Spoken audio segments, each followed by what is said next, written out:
အားလုံးပဲမင်္ဂလာပါကျွန်တော်ရဲ့ BEC Computer Online Training ရမိကြိုဆိုပါရစေကျွန်တော်ဒီတခါမျှဝေပေးသွားမယ့်အကြောင်းအရာကြတော့ကျွန်တော်တို့ရဲ့ဒီ computer တွေပေါ့နော် computer စနစ်မှာကျွန်တော် laptop ပဲဖြစ်ဖြစ် desktop ပဲဖြစ်ဖြစ်သုံးလို့ရတယ်နော်ဒီနေရာမှာတော့ကျွန်တော်ကဒါ laptop computer ထဲမှာကျွန်တော်တို့ထည့်ပြီးသုံးထားတဲ့ Windows 11 computer ဖြစ်ပါတယ်အဲ့တော့ Windows 11ထည့်သွင်းထားတဲ့ဒီ computer တွေကိုကျွန်တော်တို့က shortcut key ကိုအသုံးပြုပြီးတော့ဒီထဲမှာကျွန်တော်တို့အဓိကအသုံးပြုနေတဲ့အချက်လက်တွေပေါ့နော် computer ဒီ Windows system ရဲ့အဓိကအသုံးပြုနေတဲ့အချက်လက်တွေကိုအချိန်တိုအတွင်းမှာကျွန်တော်တို့ shortcut key နဲ့သွားလို့ရတဲ့အပိုင်းကိုကျွန်တော်ပြောပြမှာဖြစ်ပါတယ်အဲ့တော့ဒီနေရာမှာအများသောအားဖြင့်ကျွန်တော်တို့ရှေ့ပိုင်းမှာ shortcut key နဲ့သွားတဲ့အခါမှာဆိုလို့ရှိရင်အရင်တုန်းကတည်းကဒီ Windows 7တို့ပေါ့လို့မှလည်းသွားတာရှိတယ်ပေါ့နော်အဓိကအားဖြင့်ကျွန်တော်တို့က shortcut key တွေသိဖို့ဆိုလို့ရှိရင်ဒီ window key နဲ့အားနဲ့ပေါ့နော် run box ကိုခေါ်လိုက်တယ် run box ကိုခေါ်လိုက်ပြီးတဲ့အခါမှာကျွန်တော်ဒီတရားပြီးတော့ကိုလိုချင်တဲ့အကြောင်းအရာတစ်ခုကိုကျွန်တော်ရိုက်လိုက်တယ်နော်ရိုက်ပြီးတဲ့အခါကျရင်တရားမျိုးကျွန်တော်တို့ဆင့်သွားတာများသောအားဖြင့်ရှိတယ်ပေါ့နော်လောလောဆယ်အဲ့ဒီမှာဒီမှာလုပ်ပြမယ်ဟာကျတော့အဲ့လိုမျိုးသွားကြမလို့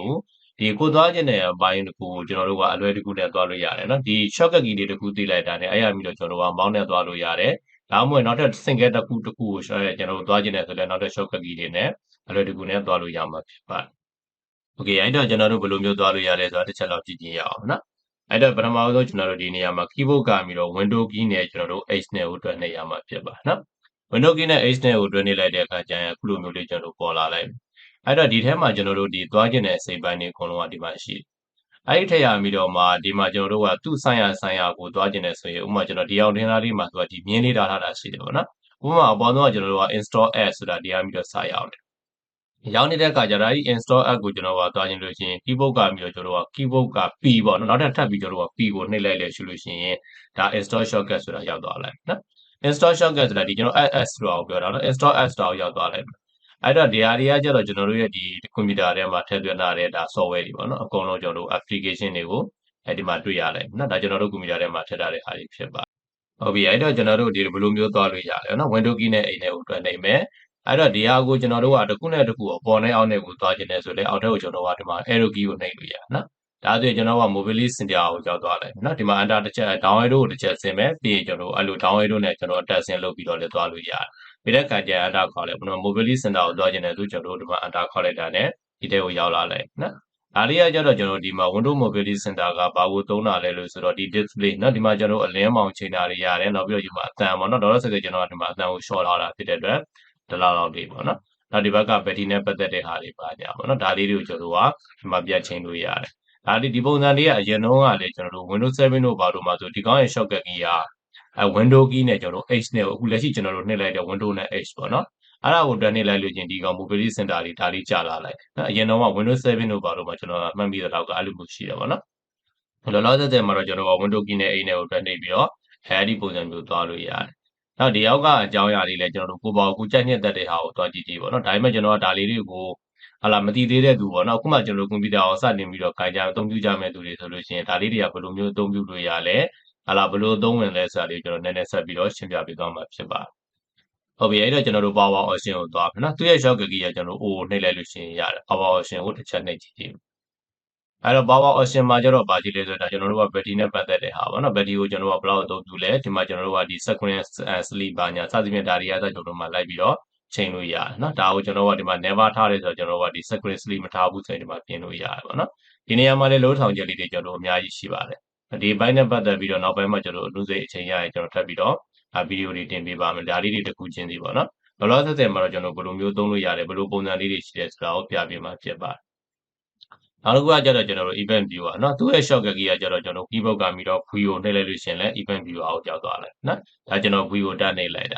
ဒီ event viewer နဲ့ပတ်သက်ပြီးတော့ကျွန်တော်တို့ပြောထားတာရှေ့ပိုင်းမှာရှိတဲ့ဒီ event viewer ဟာပေါ့နော်ဘယ်လိုမျိုးသွားလို့ရလဲအဓိကကတော့ကျွန်တော်ဒီဘိုင်းနဲ့ပတ်သက်ပြီးသင်ပေးထားတာက computer ရဲ့ကျွန်တော်တို့ဒီနောက်ခံကျွန်တော် background မှာရှိတဲ့အမှိုက်တွေပေါ့နော်အမှိုက်တွေကိုတန်ရှင်းလုပ်တဲ့အခါမှာဒီ event viewer ကျွန်တော်တို့လုပ်လို့ရတယ်သူ့ကိုကျွန်တော်တို့ကဒီဟာကဘယ်နေရာကသွားတာလဲလို့ဆိုတော့မူရင်းကျွန်တော်တို့အရင်တော့ကသွားတာဒ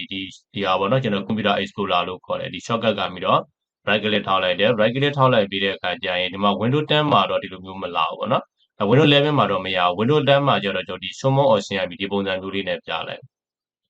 အဲ့ဒီရပြီးတော့မှကျွန်တော်တို့ကဘယ်ကိုသွားလဲဆိုဒီ manage ကိုသွားလိုက်တာပေါ့နော်manage ကိုသွားလိုက်တဲ့အခါကျကျွန်တော်ဒီမှာ event viewer ဆိုတာရှိတယ်ဒီ event viewer ကိုကျွန်တော်ခုနကတော့ရောက်သွားတာဖြစ်တယ်နော်ဒီ event viewer ပြီးတော့ကျွန်တော်တို့က မိုက်တန်ရှင်းလုပ်လို့ရတယ်တန်ရှင်းလုပ်ဖို့လုပ်နည်းနဲ့ပတ်သက်ပြီးတော့ကျွန်တော်ရှေ့ပိုင်းမှာဗီဒီယိုတစ်ပုဒ်တင်ထားတာရှိတယ်နော်အဲ့ဒီမှာသွားပြီးတော့ကြည့်လိုက်ပါဟုတ်ပြီနောက်တစ်ခုကျွန်တော်တို့ဆက်ပြီးတော့ကြည့်ကြရအောင်နော် window key နဲ့ကျွန်တော်အိမ်နယ်ကိုတွန်းနေလိုက်နောက်တစ်ခုကတော့ကျွန်တော်တို့ system နော် system ကတော့ကျွန်တော်တို့ရဲ့ဒီ computer system ကိုကျွန်တော်တို့ပြန်ပြီးတော့ကြည့်တာဖြစ်တယ်နော်အဲ့ဒီ system ကကြတော့ကျွန်တော်တို့အဲ့ခုနတည်းကမှသွားတာပေါ့နော်ဒီမှာကျွန်တော်တို့ computer system ဒီဒါကျွန်တော်တို့သုံးထားတဲ့ computer ကဘယ်လောက်ရှိလဲကျွန်တော်တို့ဒီမှာ processor ဆိုရင်ကျွန်တော်တို့11 gen ကိုသုံးထားတယ် i5 11 gen ပေါ့နော် RAM 8GB ကိုကျွန်တော်တို့သုံးထားတယ်စသဖြင့်ကြည့်လို့ရတယ်ဒီရောက်တဲ့မှာလည်းကျွန်တော်တို့က Windows ကလက်ရှိ version ကဘာကိုသုံးထားလဲပေါ့နော်ဒါစသဖြင့်ကျွန်တော်တို့Windows install လုပ်ထားတဲ့ date တွေပါညာအစားကျွန်တော်တို့ကြည့်လို့ရမှာဖြစ်ပါတယ်တို့လည်းကျွန်တော်ဒီတိုင်းပဲ right click ထောက်လိုက်တယ်ပြီးရင် property ကိုသွားလိုက်တဲ့အခါကျလို့ရှိရင်ကျွန်တော်တို့ခုနကတော့မြင်တွေ့ရတဲ့ view ပေါ့နော်ဒီကိုကျွန်တော်တို့ဒါရောက်သွားမှာဖြစ်ပါတယ်ဟုတ်ပြီနော်အဲ့ဒါကျွန်တော်ဒီမှာ window key နဲ့အိမ်နဲ့ကိုပြန်နှိပ်လိုက်ဒါကတော့ကျွန်တော် system ဘိုင်းနဲ့ပတ်သက်ပြီးတော့ဗောနော် system ဆိုရင်ကျွန်တော် window key နဲ့အိမ်နဲ့နှိပ်ပြီးရင်ကျွန်တော်ဒီနေရာမှာY ကိုနှိပ်လိုက်မယ် shortcut key က Y ကိုနှိပ်လိုက်မယ်ဆိုရင်ကျွန်တော်ရောက်သွားမှာဖြစ်ပါတယ်အဲ့တော့ကျွန်တော်ဒီနေ့နောက်တစ်ခုကကျတော့ device manager เนาะ device manager ကိုနှိပ်လိုက် device manager မဟုတ် drive manager ပြောတာเนาะ drive manager ဆိုတော့ကျွန်တော်တို့ရဲ့ဒီ computer ထဲမှာရှိတဲ့ driver တွေเนาะ computer driver တွေကိုကျွန်တော်တို့ကဒီဘယ်ဟာ driver လိုအပ်ချက်ရှိတယ်တခါတလေမှာ driver တွေနဲ့ပတ်သက်ပြီးတော့ကျွန်တော်တို့ error တက်တာတွေရှိတယ်เนาะအဲ့ဒီခါကျလို့ညာကြီး error ကိုကျွန်တော်တို့ဖြေရှင်းမယ်ဆိုဒီ driver error ဒီမှာပြန်ပြီးတော့စစ်ကြတယ်ပေါ့เนาะ audio နဲ့ပတ်သက်ပြီးတော့အတန်မလာဘူးဆိုရင်ကျွန်တော်ဒီမှာ audio နဲ့ပတ်သက်တဲ့ driver error တွေရှိလားမရှိလားကျွန်တော်ဒီနေရာပြီးတော့စစ်ဆေးလို့ရမှာဖြစ်ပါတယ်เนาะဒါကြတော့ကျွန်တော် driver နဲ့ပတ်သက်ပြီးတော့စစ်ဆေးခြင်းနဲ့ဆိုအဲ့ဒီတို့သွားစစ်ဆေးလို့ရတယ်နောက်တစ်ခုကျွန်တော်တက်ပြီးတော့ကြည့်ကြည့်ရအောင်เนาะနောက်တစ်ခုကကျတော့ကျွန်တော် now connection ကတော့ကျွန်တော်ဒီမှာ internet နဲ့ပတ်သက်ပြီးတော့ကျွန်တော်ပိတ်ထားတယ်ပေါ့ဗျာเนาะ internet နဲ့ပတ်သက်ပြီးတော့ problem တွေဖြစ်တဲ့အခါညာဆိုလို့ချင်းကျွန်တော်ဒီ now connection ရပြီးတော့သွားပြီးတော့စစ်ဆေးလို့ရတယ် check လုပ်လို့ရတယ်เนาะဟုတ်ပြီနောက်တစ်ခုကျွန်တော်တို့ဆက်ပြီးတော့ကြည့်ကြည့်ရအောင်နောက်တစ်ခုကကျတော့ကျွန်တော်က disk manager နော် disk manager ဆိုတာ hard disk နဲ့ပတ်သက်တဲ့ဟာပေါ့ဒါမှမဟုတ်ကျွန်တော်လောလောဆယ် SSD ကိုသုံးနေဆိုလဲ SSD နော်ဒါတွေကိုကျွန်တော်တို့ကဒီမှာဘာတွေလုပ်လို့ရလဲဆိုတော့ partition ပိုင်းတာမျိုးပေါ့နော်ဒါဆိုကျွန်တော်က data Windows ခန်းမှာစီထားတယ်ဒီခန်းနဲ့ပြီးကျွန်တော်ကထပ်ပြီးတော့ partition ခွဲထုတ်တာတို့ပါတို့ပေါ့နော်ပေါင်းတာတို့ခွဲထုတ်တာတို့ပါလို့လုပ်ချင်တယ်ဆိုကျွန်တော်ဒီ disk manager ပြီးတော့ကျွန်တော်သွားပြီးတော့လုပ်ခါမှာဖြစ်ပါတယ်နော်တို့လည်းကျွန်တော်တို့ဘယ်လိုသွားလို့ရလဲဆိုတော့ဒီဘောကဒီ disk PC ရမျိုး right click ထောက်လိုက်ပြီးတော့သွားလို့ရတယ်ပေါ့နော်ဟုတ်ပြီနော်နောက်တစ်ခုဆက်ပြီးတော့ကြည့်ကြည့်ကြရအောင်နောက်တစ်ခုကကျတော့ကျွန်တော်က computer management နော် computer management မှာကျတော့ဒီ computer နဲ့ပတ်သက်တဲ့ဟာဒီခုနကလည်းကျွန်တော်ယူလိုက်တဲ့ဒီ right click ထောက်လိုက်တဲ့ manage နော်ဒီ right click ထောက်ပြီးတော့ယူလိုက်တဲ့ manage ဖြစ်ပါတယ်ဒီပေါ်မှာ right click ထောက်တယ်ပြီးရင်ကျွန်တော် show more option အဲ့ဒီအပြီးကျွန်တော်ဒီမှာ manage ကိုနှိပ်လိုက်တဲ့အခါကျရင်computer management ကိုဒီမှာရောက်လာမှာဖြစ်ပါတယ်နော်ဒီပုံစံမျိုးပဲဖြစ်ပါတယ်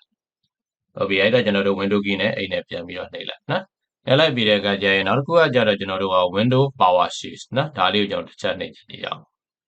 သွားတော့ကျွန်တော်ဒီနေရာမှာဘာတွေဆက်သွားလဲလို့ဆိုတော့ဒီမှာကျွန်တော်တို့ရှာခြင်းတဲ့ဟာတစ်ခုခုပေါ့ကျွန်တော်တို့ CMD လို့ခေါ်လိုက်မယ်နော် CMD နော်ရိုက်တဲ့ဟာ CMD ကိုရိုက်လိုက်တဲ့အခါကျရင်ဒီပုံစံမျိုးကြားတယ်အဲ့ဒါကဘယ်လိုရိုက်တာလဲဆိုတော့ window key နဲ့ကျွန်တော်တို့ R နဲ့ run box ကိုခေါ်လိုက်ပြီးတဲ့အခါကျရင်ကျွန်တော် CMD လို့ရိုက်လိုက်ပြီး enter ခေါ်လိုက်နော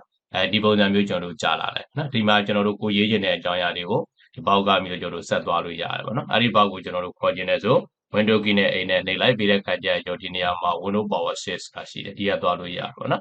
နောက်တစ်ခုကကျတော့ကျွန်တော်တို့ window power shift admin နော်ဒါလေးတစ်ချက်နေကြည့်မယ်ဒါကတော့ကျွန်တော်မပြတော့ဗျာနော်ဒီမှာ no လုပ်လိုက်တော့ဟုတ်ပြီ window key နဲ့ကျွန်တော်တို့အိမ်နဲ့ကိုပြန်တွက်နှိပ်မယ်နောက်တစ်ခုကကျတော့ကျွန်တော်တို့ task manager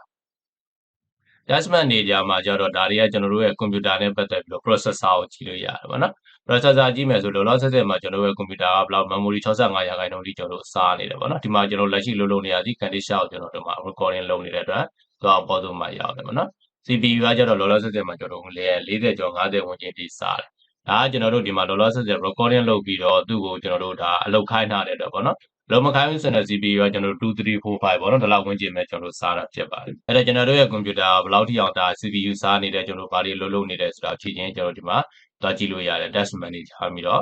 စစ်ဆေးလို့ရမှာဖြစ်ပါတယ်နော်ဟုတ်ပြီအဲ့တော့ကျွန်တော်ပြန်ပိတ်လိုက်မယ်နောက်တစ်ခုကျွန်တော် window key နဲ့အိမ်နဲ့ကိုတွက်နေလိုက်နည်းနည်းလိုက်ပြီးတော့ setting နော် setting ကတော့ဒီအောက်က setting နဲ့အတူတူပါပဲဒီမှာသွားနှိပ်လိုက်လို့ရှိရင်လည်းရတယ်နော်သူရဲ့ shortcut key ရတဲ့ဆိုင်ရာကိုပါကိုကျွန်တော်ကြည့်ကြည့်လိုက်ပါပဲနော်ဒီမှာကျွန်တော်ဒီနေရာပြီးတော့သွားလို့ရတယ်အောက်ခြေလေးမှာဒီမှာ setting ကိုနှိပ်လိုက်တဲ့အခါကျရင်ကျွန်တော်တို့ခုနကတော့ရောက်နေတဲ့နေရာကိုပြန်ပေါ်လာမှာဖြစ်ပါတယ်အဲ့ဒါကျွန်တော် window key နဲ့အိမ်နဲ့ကိုပြန်နှိပ်လိုက်နောက်တစ်ခုကတော့ကျွန်တော်တို့ file explorer ဆိုတာဒီဟာကိုတစ်ပတ်ကလေးနှိပ်ဖွင့်တာဖြစ်ဖြစ်သို့မဟုတ်ကျွန်တော်ဒီအောက်ထပ်မှာရှိတဲ့ဒီ explorer ပေါ့နော်ဒါကိုနှိပ်လိုက်လို့ရှိရင်ကျွန်တော်ဒါ Windows Explorer ပေါ်လာလိုက်မယ်ကျွန်တော်တို့ရဲ့ဒီပုံမှန်ဖွင့်နေကြအတိုင်းဒါတွေကို ရောက်လာမှာဖြစ်ပါနော်ဒီကတော့နှိပ်လို့လည်းရတယ်ဒီဘော double click နှိပ်လို့လည်းရတယ်ဒီကပြီးတော့ကျွန်တော် single click ပေါ့နော် file export လောက်ဒီကနှိပ်လိုက်လို့ဆိုလည်းနှိပ်လို့ရမှာဖြစ်ပါအဲ့ပြီးနောက်တစ်ခုကျွန်တော်စက်ကြီးရအောင်ကျွန်တော် window key နဲ့အိမ်နဲ့ကိုနှိပ်လိုက်နော်နှိပ်ပြီးတဲ့အခါကျရင် search နော် search ကိုနှိပ်လိုက်တဲ့အခါကျရင်ဒီပေါ်မှာကျွန်တော်ရှာကျင်တဲ့ software တွေပါတွေကိုဒီကပြီးတော့ရှာလို့ရတယ်ပေါ့နော်ဒါမှမဟုတ်ကျွန်တော်ဒီပေါ်မှာသွားနှိပ်လိုက်ပြီးတဲ့အခါကျရင်ဒီမှာ search လို့ရှင်လည်းအတူတူပဲဖြစ်ပါတယ်အဲ့တော့ window key နဲ့အိမ်နဲ့ပဲနှိပ်လိုက်နော်နောက်တစ်ခုကကျတော့ run box နော် run box ကိုနှိပ်လိုက်တဲ့အခါကျရင်ဒီမှာဒီ run box တွေခုနကကျွန်တော်တို့ရှာထားတဲ့အားဖြစ်ပါတယ်သူရဲ့ shortcut key ကတော့ကျွန်တော် window key နဲ့ R နဲ့ကိုတွင်နှိပ်လိုက်ရင်ဒီ run box ကကြာလာမှာဖြစ်ပါနော်ဟုတ်ပြီနောက်တစ်ခုကျွန်တော်တို့ကြည့်မယ် window key နဲ့အိမ်နဲ့ကိုတွက်နေဒီတစ်ခါမှာတော့ကျွန်တော်တို့ဒါ shortcut key နဲ့ကျွန်တော်တို့သုံးတဲ့ shutdown နော် shutdown လုပ်တဲ့အပိုင်း shutdown တို့ sleep တို့လုပ်တာပေါ့နော်အဲ့ဒီအပိုင်းနဲ့ပတ်သက်ပြီးကျွန်တော်တီးတဲ့ဗီဒီယိုတစ်ခုတင်ထားတာလည်းရှေ့ပိုင်းမှာရှိတယ်အဲ့ဒါတော့ကျွန်တော်တို့ဒီ basic computer online training ဆိုတဲ့ page မှာYouTube channel နဲ့ page မှာတင်ထားတာရှိတယ်နော်အဲ့တော့သူရဲ့ shortcut key ကိုကြတော့ကျွန်တော်တို့က mouse နဲ့သွားခြင်းလဲသွားမသွားဘူးဆိုရင် shortcut key ကျွန်တော်သုံးပြပေးမယ်နော် window key နဲ့အိမ်နဲ့ကိုတွက်နေတယ်ပြီးတဲ့အခါကျကျွန်တော်ဒီနေရာမှာ U ကိုသုံးရနော် U ကိုနှိပ်လိုက်တဲ့အခါကျသူရဲ့ shortcut key ကဒီမှာ SHUT ဆိုတဲ့နေရာမှာ U လေးကိုကျွန်တော်ကဒီမြင်းလေးတားထားတဲ့သူရဲ့ shortcut key လေးကျွန်တော်ပြောတာနော်အဲ့ဒီမှာကျွန်တော်ကဘာလုပ်ချင်တာလဲဒီနေရာမှာ sleep လုပ်ချင်တာလား shutdown လုပ်ချင်တာလား reset လုပ်ချင်တာနော်အဲ့တော့ကျွန်တော်ဒီနေရာမှာ shutdown လုပ်ချင်တယ်ဆိုလို့ရှိရင် window key နဲ့အိမ်နဲ့နှိပ်ပြီး U ပြီးရင်နောက်တစ်ချိန်ထပ်ပြီးကျွန်တော်က U ကိုနှိပ်လိုက်မယ်ဆို shutdown ဖြစ်သွားလိုက်နော် reset ဆိုရင် R ကိုနှိပ်ရင် reset ချက်မယ် sleep လုပ်ချင်လို့ရှိရင် S ကိုနှိပ်မယ်ဟလာ sign out ဆိုရင်ကျွန်တော်က I ကိုနှိပ်လိုက်ပေါ့နော်စုဆိုင်ရာ shortcut key ကိုနှိပ်လိုက်မယ်ဆိုရင်ပိတ်သွားမှာဖြစ်တယ်ပေါ့နော်ကိုလိုချင်တဲ့ပုံစံမျိုးလုပ်လို့ရတယ်နောက်တစ်ခုကတော့ desktop เนาะဒီ desktop ကတော့ဒီပေါ့ဗျာเนาะဒီ desktop ဖြစ်တယ်ဆိုတဲ့အကြောင်းကဘာကြောင့်ကျွန်တော်တို့သုံးလဲဥပမာတစ်ခုခုကျွန်တော်တို့ကဒီမှာဒါ computer explorer ဖွင့်ထားတာရှိတယ် excel တွေဖွင့်ထားတာရှိမှာပေါ့နော်စသဖြင့်ကျွန်တော်တို့ဒီ software တွေလိုက်ပြီးတော့ဖွင့်ထားတယ်တစ်ခုခုကျွန်တော်ဒီမှာသုံးနေတာပေါ့နော်အဲ့တော့ဒါတွေကိုကျွန်တော်တို့က shortcut key နဲ့သုံးနေတယ်ဆိုရင်ဘယ်လိုသုံးလို့ရလဲဆိုတော့ window key နဲ့ D နဲ့တွင်းနေလိုက်လို့ရှိရင်လည်း desktop ကိုမြင်ရတယ်နော်အဲ့လိုမဟုတ်ဘဲနဲ့လက်ရှိကျွန်တော်တို့ဒီအမ်းပြီးတော့သုံးနေတယ်ဆို window key နဲ့ A နဲ့ကိုတွဲနေလို့ရတယ်နေပြီးတဲ့အခါကျရင်ကျွန်တော်တို့ကဒီနေရာမှာ D ဆိုတဲ့ shortcut key ကိုနှိပ်လိုက်တယ်ဆိုရင်ဒါ desktop ကိုတက်ရောက်သွားမှာဖြစ်ပါတယ်နော်အဲ့တော့ဒီနေရာမှာ desktop ကိုရောက်တဲ့နည်းနဲ့ပတ်သက်ပြီးအခြား shortcut တွေလည်းရှိတယ်နော်အဲ့ဒီအရာတွေကပြည့်ပြည့်စုံစုံတော့ကျွန်တော်ရှေ့ပိုင်းဗီဒီယိုတစ်ခုမှတင်ထားပြီးသားဖြစ်တဲ့အတွက်ဒီမှာအသေးစိတ်ကျွန်တော်တို့မပြောတော့ဘူးပေါ့ဗျာနော်โอเคအားလုံးအားလုံးပဲအဆင်ပြေကြလိမ့်မယ်လို့ထင်ပါခင်ဗျာကျွန်တော်ရဲ့ဗီဒီယိုလေးကိုဆုံးဖြတ်ကြည့်ပေးတဲ့အတွက်အထူးပဲကျေးဇူးတင်ရှိပါတယ်ကျွန်တော်ရဲ့ basic computer online training မှာသင်တန်းများတက်ရောက်လိုပါကဖုန်းနံပါတ်3998832111ကိုဆက်သွယ်စုံစမ်းမေးမြန်းနိုင်သလို Viber မီဒီဆန်လည်းဆက်သွယ်စုံစမ်းမေးမြန်းနိုင်ပါခင်ဗျာ Facebook Page Messenger ဆက်သွယ်လို့ရဆိုရင်တော့ basic computer online training ဆိုတဲ့ page အမည်တင်ဆက်သွယ်စုံစမ်းမေးမြန်းနိုင်ပါတယ်အားလုံးပဲကိုယ်စိတ်နှပြရှင်လန်းချမ်းမြေ့ကြပါသည်ခင်ဗျာ